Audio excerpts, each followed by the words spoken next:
Hello and welcome back to Sea of Stars and the Fleshman's Lair. We are through 2 boss battles and I don't know how much more there is, but well, we shall see. I am happily surprised that it wasn't a boss rush, like it wasn't just constantly boss upon boss. 2 bosses is alright, but let's see. Alright, autosave. Oh, this looks like a place where there could be treasure. But it isn't. Right, okay.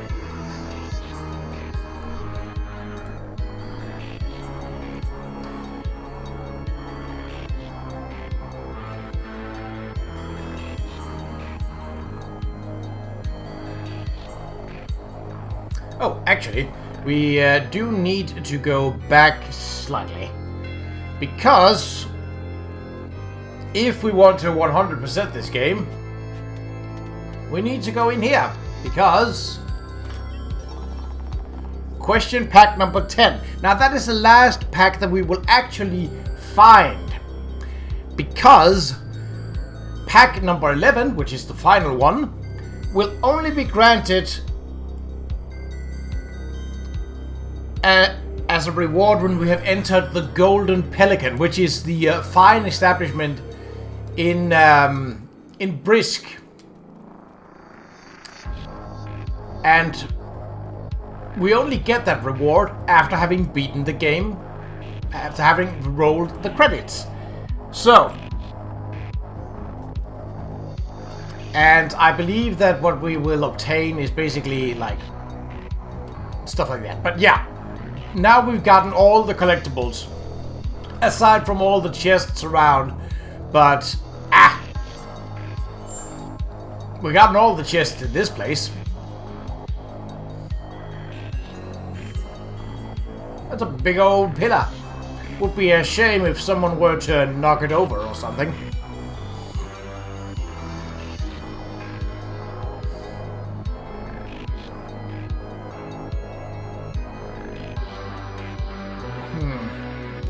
Big empty stairwells? Big empty stairwell.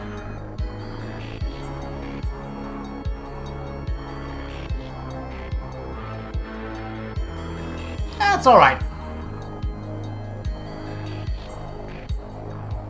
The running speed is pretty fast, so it's not a tedium. Oh.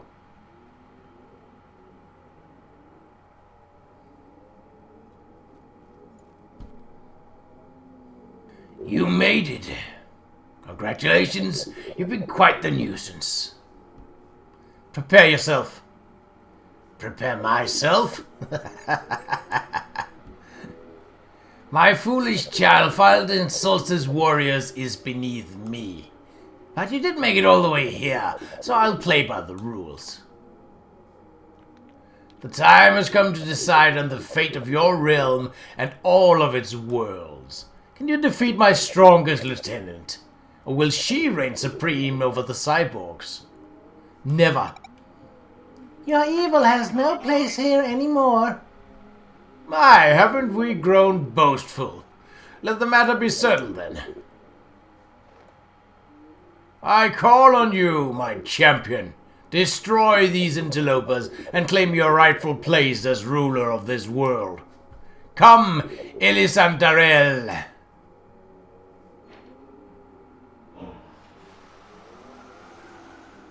Oh, cutting. Hoofs. Claws. Big old horns.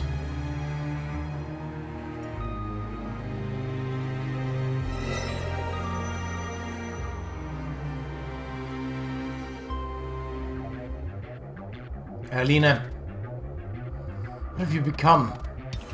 Who dares challenge my reign? Don't you recognize us? I recognize Solstice Warrior vermin which must be eradicated. She's completely gone. Silence! You will bow before me! Brace yourselves! Alrighty.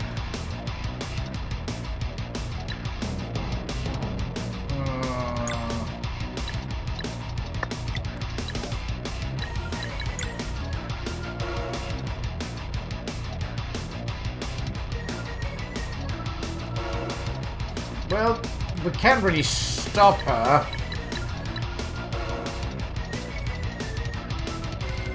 We could start out with this just for the sake of it. Why not?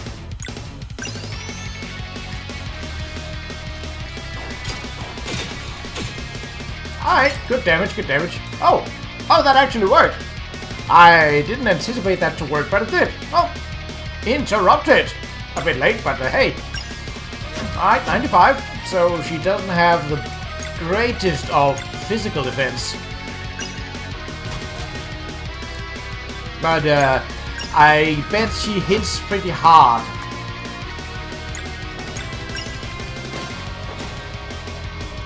Alright, what are you doing? Runes?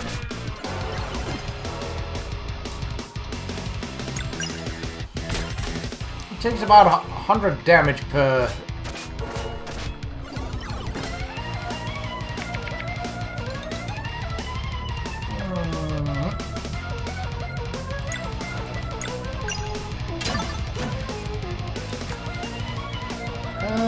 Yes. And then we will swap out... Oh, actually, because we can take the energy... yeah, let's do this. Alright.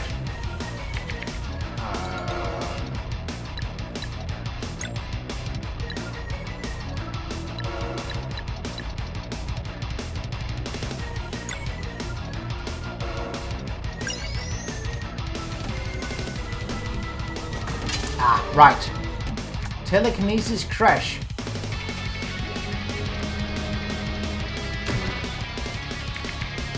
Okay, so it's going to be a lot of this, basically, like trying to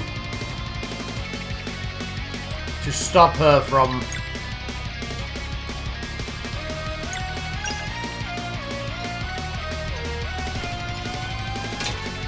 doing her stuff.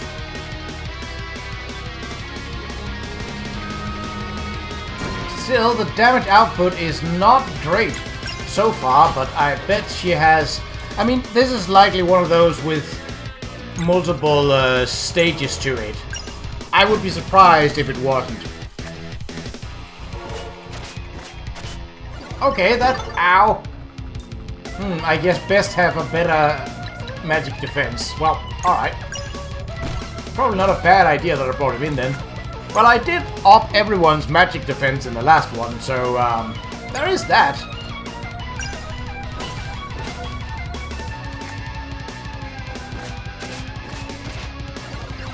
Slightly better, but not much. There's no way I can get all of those. But I can get a bit of it and healing. The pyramid. What?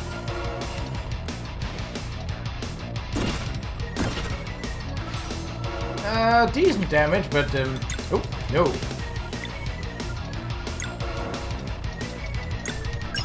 Interrupted! Haha!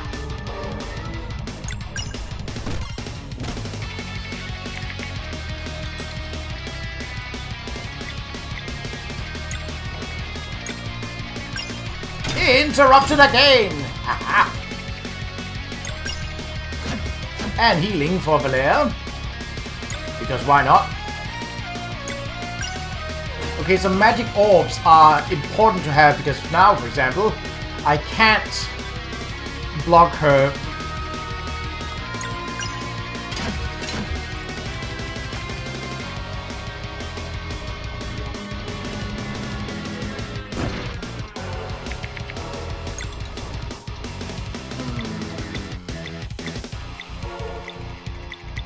But we do have extra turns of doing this, so...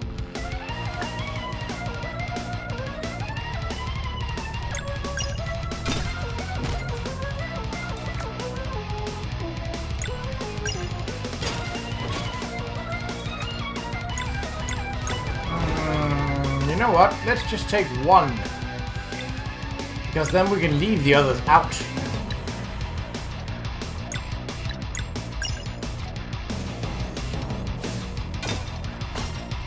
Interrupted!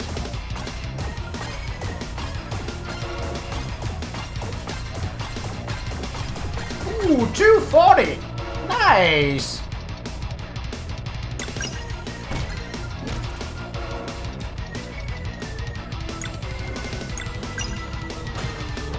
Oh.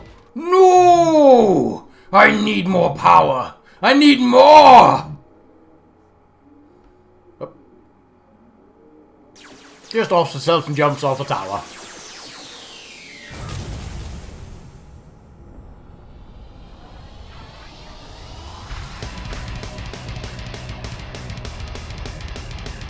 Oh! Hello. You lost your torso. And I lost my magical orbs. Well, that's not good.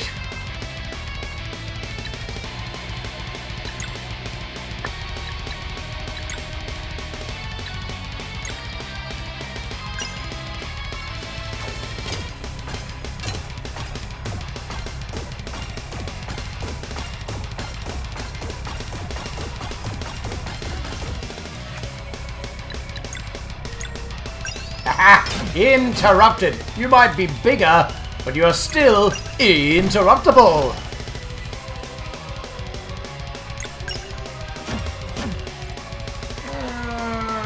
Let's see, how many have we got? One. Yeah, let's just make that two. Just.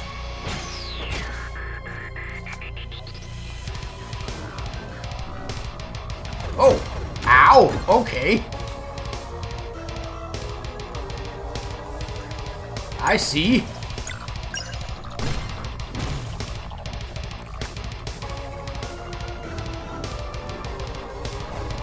That kind of hurts.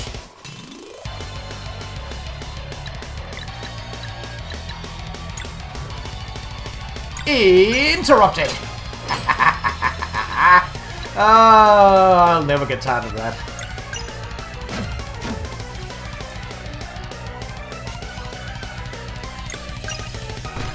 Alright. Ooh. Hold on.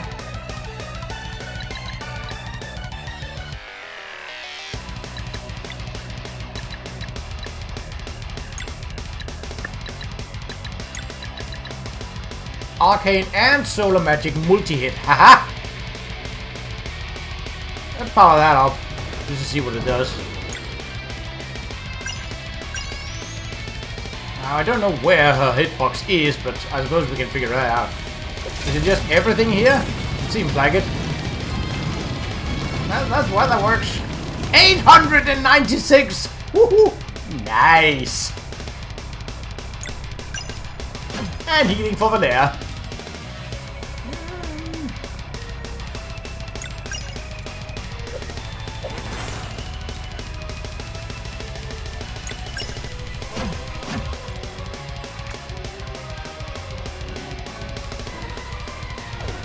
Why are you hitting Valère? Huh. I don't think I can stop that. Let's see. What have we got? Dash strike, nope. And Valère have taken her turn, so best we can do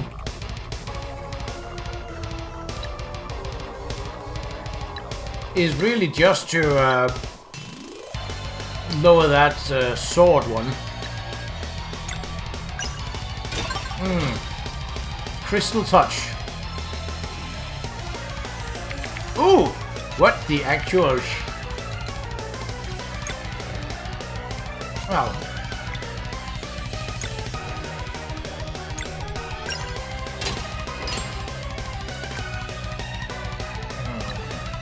I'm guessing that's gonna do some damage to him. But he also has nearly 500 hit points.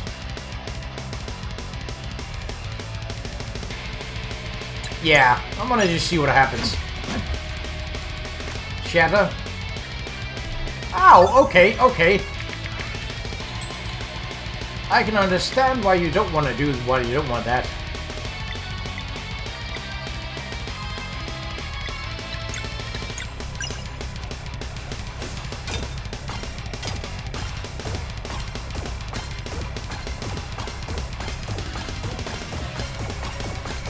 Ooh.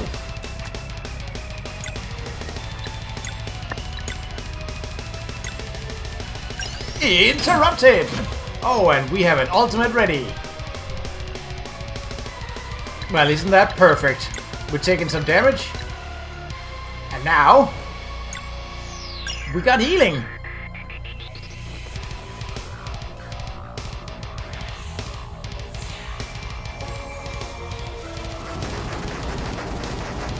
Yep.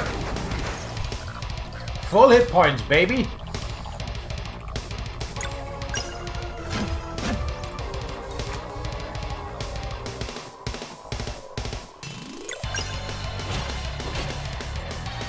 Yeah, do your runes.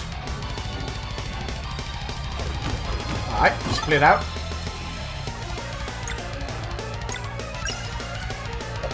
$84. Not bad.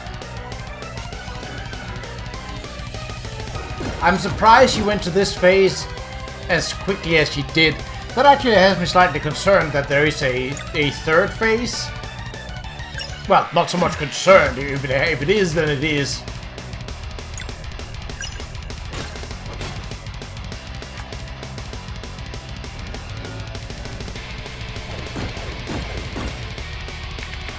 Ooh, oh, there it is again.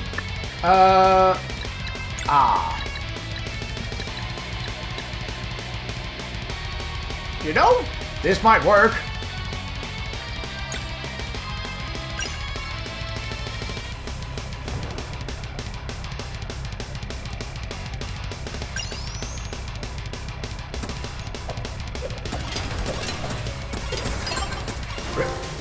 Lupinant. Oh, really? That felt... Ah!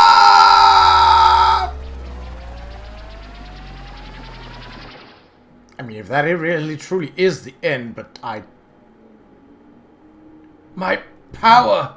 Master, you promised... I promised opportunity, nothing more. Wow! Ruthless... Hey! Oh. Hello!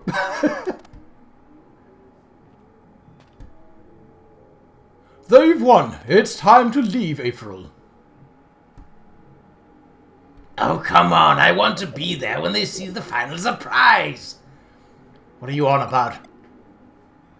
Ask your new guardian gods. Can you feel it?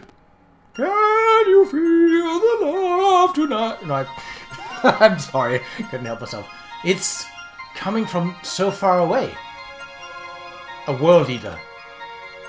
They're the only ones who can destroy it. Godspeed, Luana and Solon. That's still not their names! Just because the gods that power them have that name, doesn't mean that it's their name. He's really gone. We're free. Oh, it's been so long. We'll lay sail. We must go now, Sarai. The world eater has to be stopped. What is it? What is it? Is it Khan? Yeah, I could imagine he would have to be stopped. If he's not named, then it's not really a problem. You just have to shoot him from afar, honestly.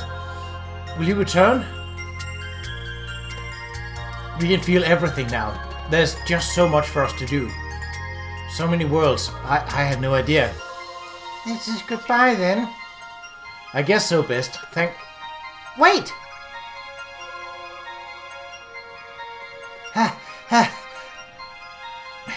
Before you go, could I just...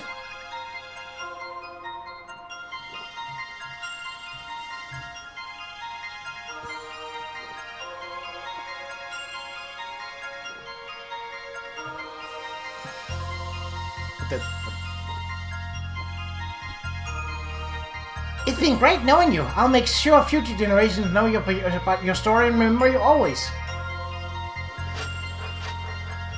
It's been great knowing you as well, Teeks. Please stay safe. It's not about us anymore. You take good care of yourself and your people, okay?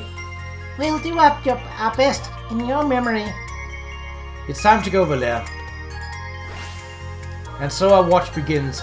Just hoping it won't be too boring. That'll be a first. Hey, don't forget to visit whenever you fly by. You bet.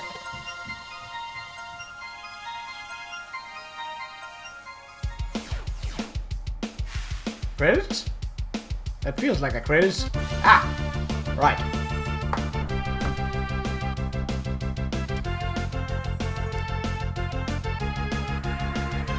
Oh no! Ending cutscene. A big old worm. With lots of heads.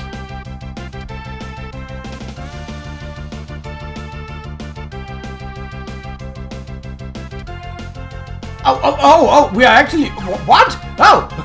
What did... What? I mean, okay. Oh, bullet hells. I don't like bullet hells. Ah!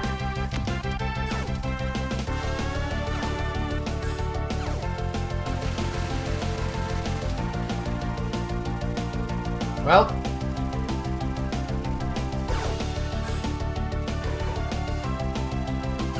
Super Beam!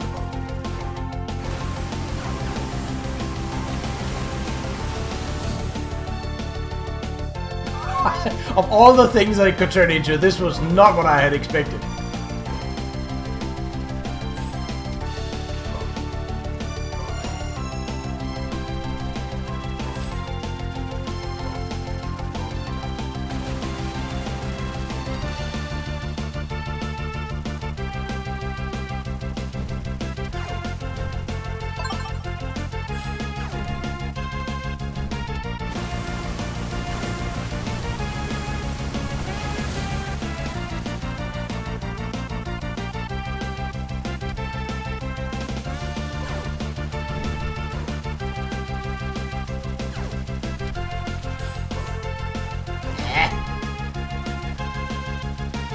I am not good at bullet hells.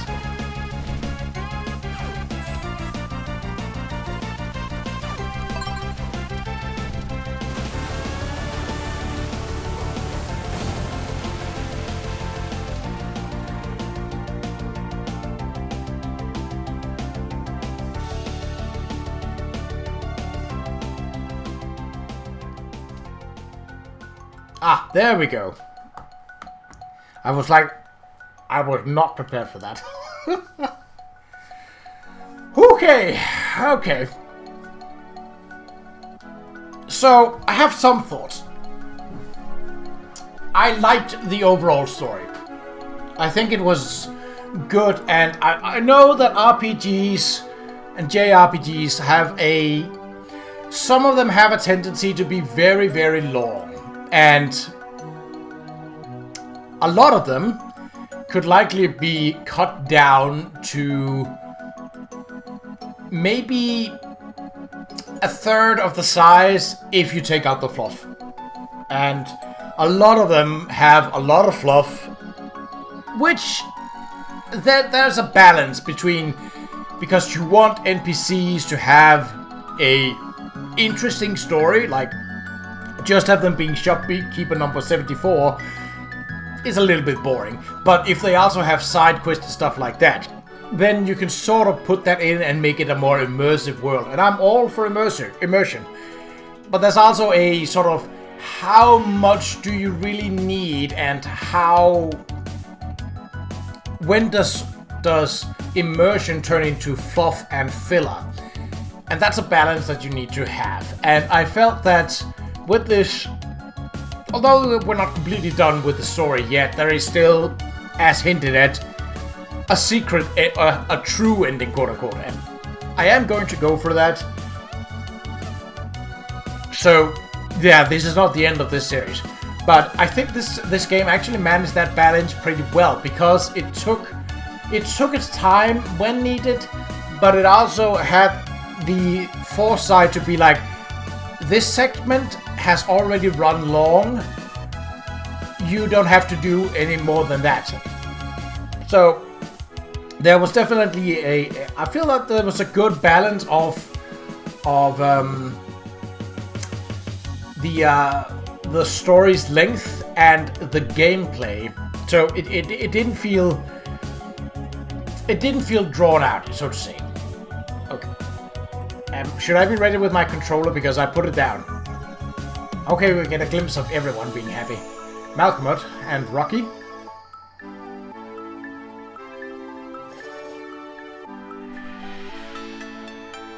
Scaring the village elder. Alright, so those are just cutscenes in between. We don't have to worry about them. They'll be in the video, but I'm not paying attention to them. So, when I feel that the game was... I felt that the overall gameplay with minions scattered throughout most stages and puzzles, that was a good one. Like, it was... You never felt that it was more guided towards one thing or the other. It actually felt like the minions and their difficulty had a pretty good scaling in terms of the levels and difficulty. So that was actually pretty cool. I do think, however, that there were some that had minor ideas that, for example, the in the volcano, the ones that blew up, you didn't get experience for those.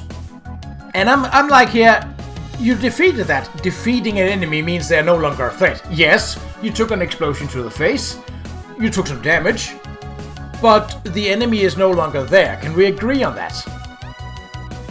So that is considered an enemy defeated, even if they defeated themselves.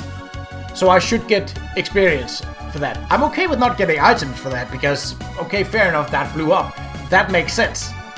But experience is not a physical thing that you sort of draw out. It's not like sucking blood like a vampire.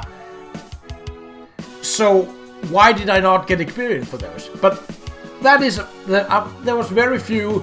There were also some abilities that was like, really? Like, really? Like, for example, the bubble drop. The crab that I mentioned last time, the crab boss. One of the magic... Well, technically it was a chest. The crab didn't do it itself. But the chest had, I think, 2 spells. It was Bubble Drop and it was Thunder. And like, it's just, compared to how everything looks, the Bubble Drop is just, like, it's just so unimpressive. And you don't, like, just like, really? That hurt me? And to be fair, it's not the drop, it's not the bubble that hurts you. It's actually the it's actually the drop from the bubble, but it's just sort of like a really. Also, just a side note, when we're talking about bosses, I think most of them there was a good variety, and some of them had some interesting, I'm not gonna say bad mechanics, because I don't think ultimately they were. Some of them were unnecessarily tanky, and this being the potentially final battle didn't seem tanky enough. But in general, I think it was a pretty good balance.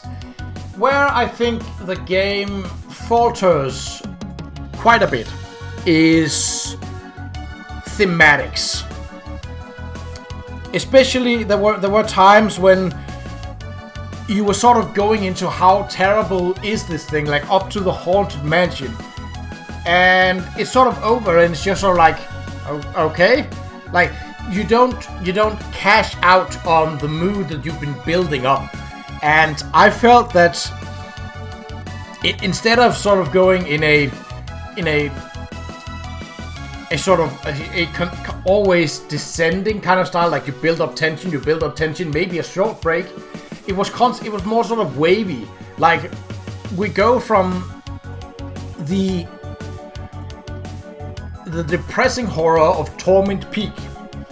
We go from that into a room where we play whack-a-mole with some overgrown gorilla babies and there's circus music playing in the background.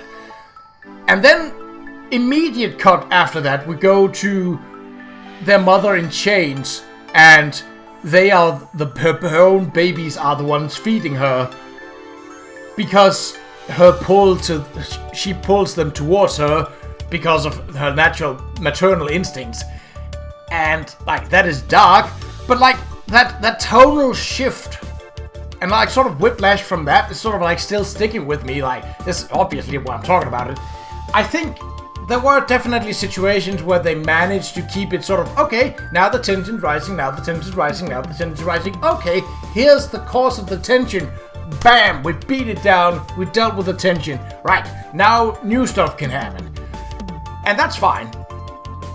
But it felt very much like it was going sort of wavy rather than just going up and building up. And I think building up makes for a better story, and I think that overall, like, you don't feel as drawn out. You don't feel as drawn out from the story when you're constantly when the threat is always there. And like, you always had people mentioning sort of, okay, the Fleshmancer this, the Fleshmancer that, the Fleshmancer this, and it just felt a lot of the stuff felt incidental. Like, we go up to this place, we met this bird guy for like 5 minutes and learned, okay, he was potentially someone who could be a leader of the bird people. But we don't get to hear his struggle, we don't get to know him better, and then he just becomes basically a plot device for something that we otherwise couldn't do. And that irks me. That, like, why have this character do it? We have seen that both Sarai and Sail have fast feet. We've literally seen Sarai make portals the size of a volcano. Why couldn't she make smaller portals and then go through those? Like, or maybe small enough and just poke a knife through them. We've seen her be fast. There's a lot of things where, like, why did we do this again? And I feel like, and also with the so you didn't see that because I didn't film it. The backtracking was actually not too bad because, well, you did get a relic that actually told you you've missed this and you missed this and you missed this. Not exactly the exact locations, just in the area and in the level. And that's fine. That's an absolutely fine way of doing that. But I think that the sidetracking, at no point were you told that... Oh, wow. Sorry, I'm jabbing. At no point were you told, hey, side quest. Like, there is hand-holding, and then there's the opposite. And you don't want full hand-holding?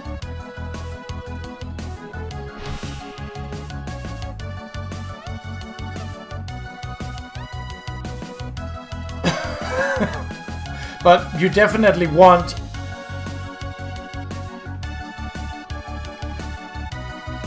You definitely want some kind of guidance, like, hey, like a character being like, hey, do you have a moment? I need to talk.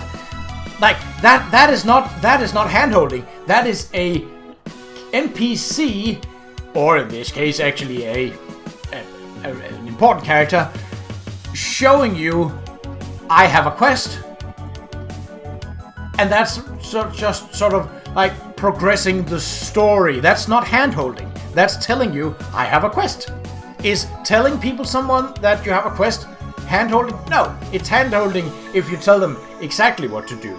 If you just go like, I need this enemy defeated, that's not hand-holding because, well, unless they are actually literally there and being like, oh, yeah, you can't defeat it without me. Which was kind of what the Birdman felt like. It felt very incidental. And the thing is with characters, if you build up their rapport, if you build up their relationship, then they have a bigger impact. And then having them do stuff for you, like sacrificing themselves in the extreme end, or just performing something that otherwise would keep you from doing other stuff, like, oh, there's a horde of enemy coming.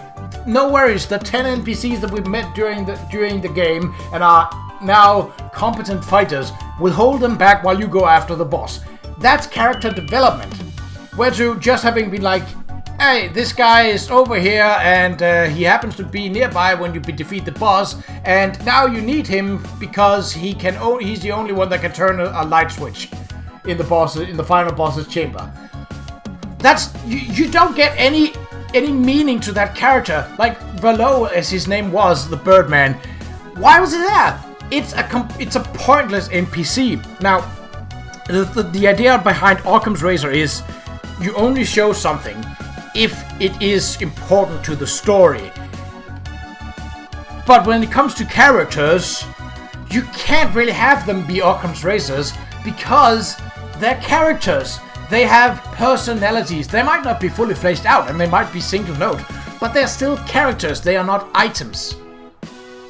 And when you use characters as items like this, it really dumbs down having met that character at all. Like, it really doesn't matter. He could have appeared in the Fleshmancer's castle and it wouldn't have made any difference, like if that was the first point we met him. But now he appeared in a place where we're like, okay, we're getting some story, and like the bird people we barely touched upon. They have this place, and we know that that horrible things have happened to them because of the Fleshmancer. Okay, now what? And it literally just like it just parked that ball and be like, like that felt like. That story felt like it could have used with some fleshing out. Like, I get that you don't want to make it too long, but then don't introduce an entire area where you have this potentially important race of people. Like, the Molekin, they had an important role in that they are miners. And they are miners keeping the tunnels open so that the dragon doesn't wake, because it plays relaxing music. And like they were fleshed out. They had lore. They had story. We saw, well, beside the council, we saw one Birdman. One. Not even a full settlement. Nothing. And that's why this NPC, having met him for 5 minutes, literally doesn't matter. He didn't even have to be there. We could have the Triumvirate be any kind of robots, and it wouldn't have made any difference. This is storytelling, and this is where this game sort of fails in that regard. Like, it certain areas it was like, it's fine. We'll just let the players go through it, and it'll be like, okay, they need this item, but does this matter in any other way? No. Okay. And that's not great. I mean, there is... So, way back... actually, in... let me just check how long ago that was.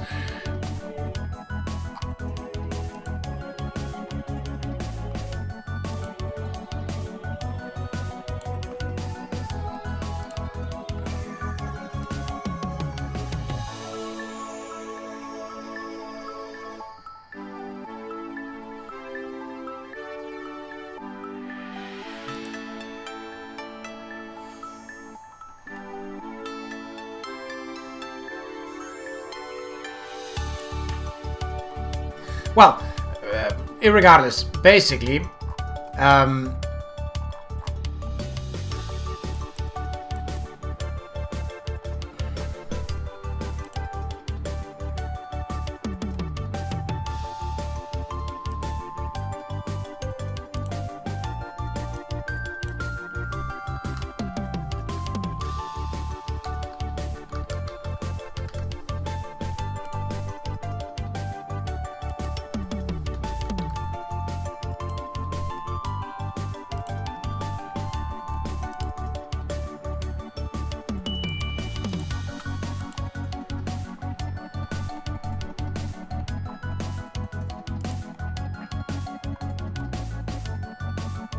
Well, basically what I was trying to say is that there was like I had a theory that sort of like how to write locations in storytelling.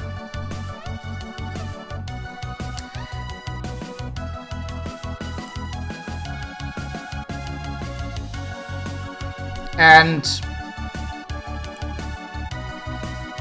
with that was basically like there are grades of how important some locations are, and the reason I'm sort of fumbling is basically that I'm trying to log into my WordPress because I have made a post about it, and then I could actually be more fluent in what I'm saying.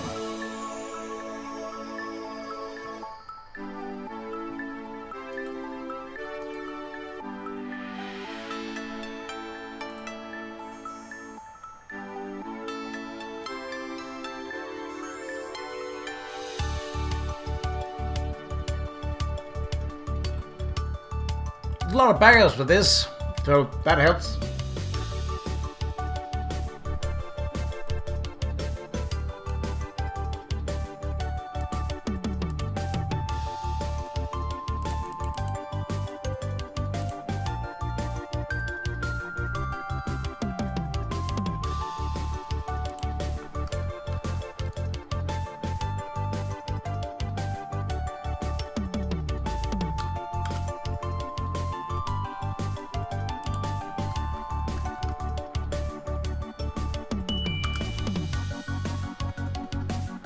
Let's see.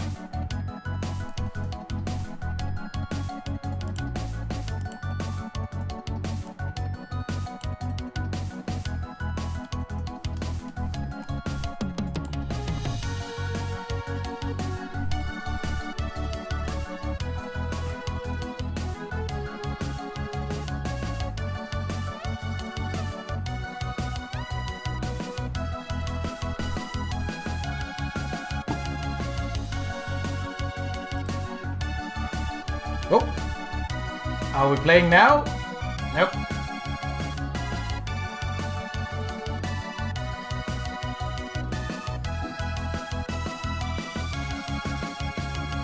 Super baggers. Okay, well this is gonna take a while then. Is there? Oh, right. While I find it, because I do have it.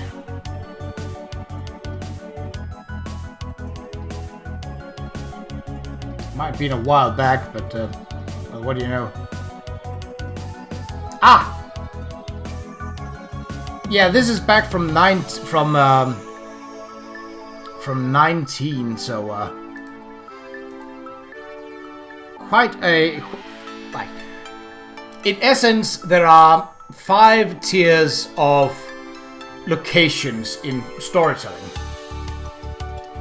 and the first tier is the most important one. So basically going from the first and down to the 5th. And first tier locations are locations that are important to the story. Important as in very important, like the final battle, the first screen, the place where the heroes get their powers, that sort of thing. These need to be fleshed out. Like, these need to be important in the story. They can't just be glanced over. Second tier locations are also important, obviously. And when we go down, it actually sort of like most of the stories, like most of the locales here, sort of get this idea right. And but it also feels like a lot of them doesn't. And basically that takes it out, because like when it comes to storytelling, you have, like, locations are more important than you might think. Yes, the characters are obviously the most important, but if you don't have locations, then your characters could be anywhere. And for the most part, characters are not that. Let's go to ultra speed, just because I'm more or less done with my sort of after credits playthrough thoughts.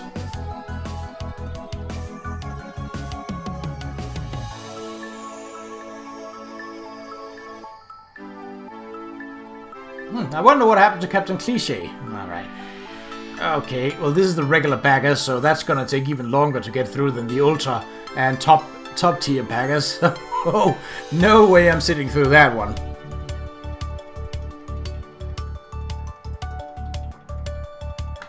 Oh, and it doesn't speed through these. That's good.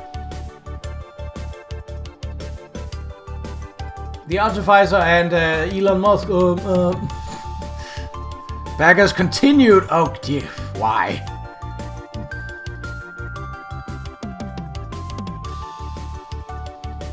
I mean, the music is nice. So I have one of the things I did almost like just a mere, I think a mere, after the first episode actually. And thank you for playing. Oh. I think like after the first episode, I immediately went to Spotify and was like, I need this soundtrack. So, yeah.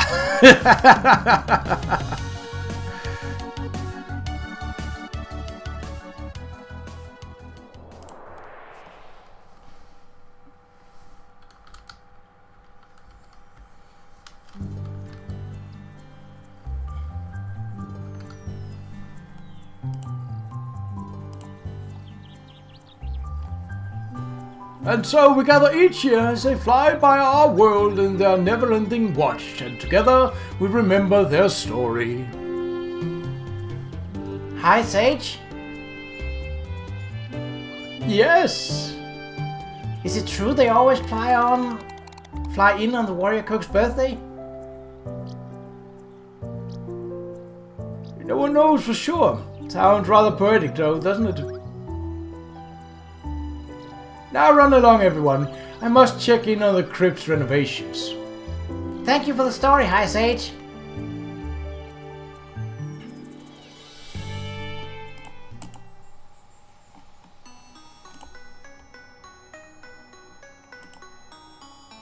Dog! Dog!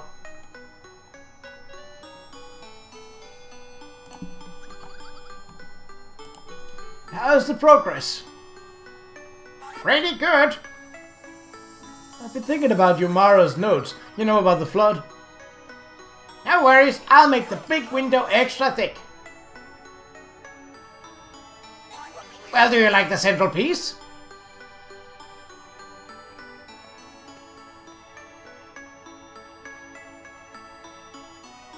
Yes, it's perfect. The end? Question mark? No, it isn't. No, it isn't, that we know that.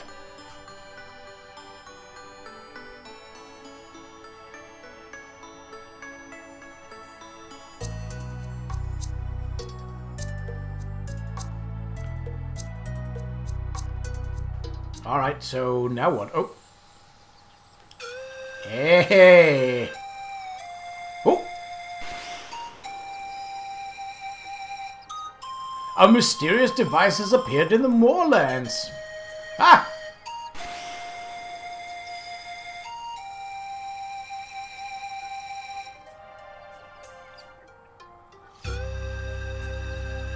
You can now save and return right before the final boss fight to complete side quests. The mysterious device might also be worth investigating. Wait, do you have to complete the side quest before then?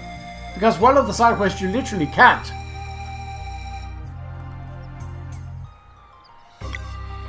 Alright, well. Does the star mean that I'm...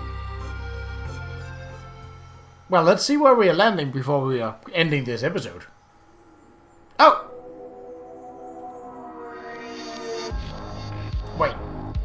Aha!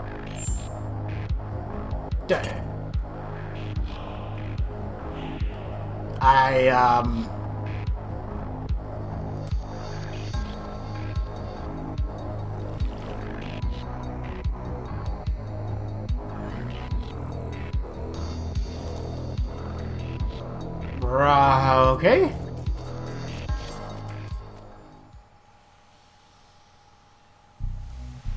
Oh! What? You received a message in a bottle. It's from Hortons. Ahoy, lads! I'll be off chasing the baddies. I know you'll be off chasing the baddies, but we've got a situation on our hands here. Afraid Keenathan is in a fix. If y'all wouldn't mind rubbing by the Vespertine on the double, that'd be grand. Right, that's enough jabbering for me. I'll be seeing ya. Horton sounds really worried. Should we visit the crew right now? Yes. I mean, it's part of this, so...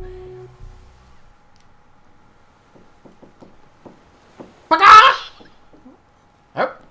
Yeah, that's the crap that we defeated in the arena. Well, they turn into this.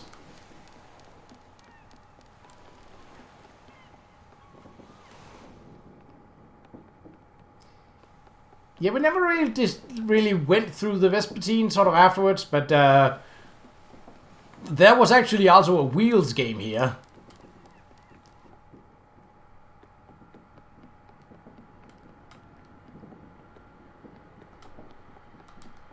Obviously, you're not talking.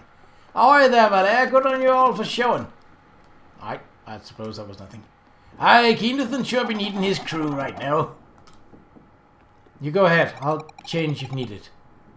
Because Captain Cliche. Keenathan's morale seems pretty low. The wind mage isn't quite himself. I hope we can help. He even skipped band practice. That's there's the first. So, what's the matter, Keenathan? Keenathan? There's no such person.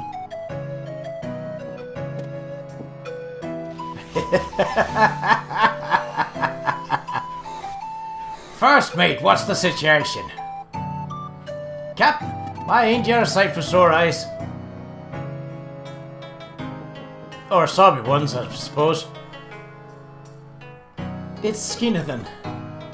Remember when we checked in with the Sky Giant to gain access to that there Sea of Stars? There was this thing they seemed hesitant about. The error must be on our end. We'll disregard it. Yeah. Well, we just heard back and turns out the name of our friendly windmate here is not in fact Keenathan. Say what? Oh, woe is me. I say this changes nothing. You'll always be Keenathan to me, pal. True words, well said. True words. But that won't exactly be fixing Keenathan's mood now, will it? Can we petition the Sky Council? There is a thought, mate. We ain't looking for some special permission here. What we want is an official naming. Can we help? Of course. The code hasn't changed. In this crew, a maid in need is a quest indeed. Do you have a lead? Ah, we do, gal. Teeks, you're up. Well, it's a long shot, but I think the watchmaker might be able to help. How? If my estimations are correct, her deeds have qualified her as an ovate. Why was that word doing that? An ovate? Yes, though that time is long gone, it is said that especially gifted artisans may still attain the rank through sheer instinct and dedication. Ovates were responsible for shaping the world and influencing reality itself through their respective disciplines. If we can convince her to make a pocket watch for Keenathan and engrave his name on it, her authority should supersede all others. Huzzah! Ain't a bad plan, am I right? The watchmaker didn't even bother looking at us. Why would she help? Can't be sure until we ask, but I believe she also needs help with something herself. Well, it's what we got. What are you thinking, pal?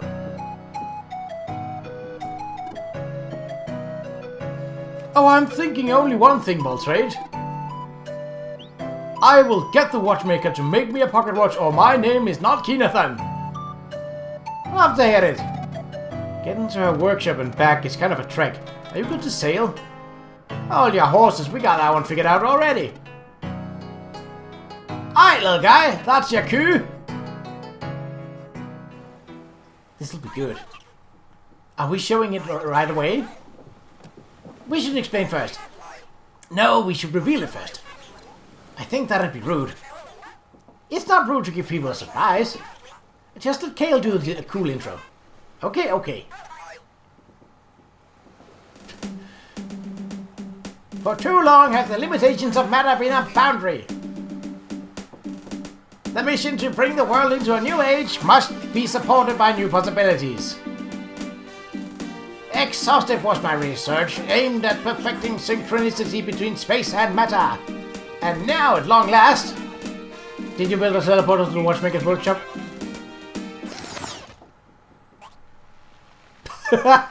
See? We need shorter intros. Yeah, I get it. Well, carry on. Yes, indeed. Just step into the center and it will take you straight to the watchmaker's workshop. Tell them it works both ways. I think they know. Sounds pretty neat. Good job, Artie. He likes it. Done and delivered. Whenever you're ready, then. Well, that will be in the next episode. I presume the star means that I've completed the main storyline. And we keep our level and we keep our gold. Not that the gold is much, but... Right, in the next one, we will take on this side quest. And after that, we will head to that device and deal with that. But until then, take care.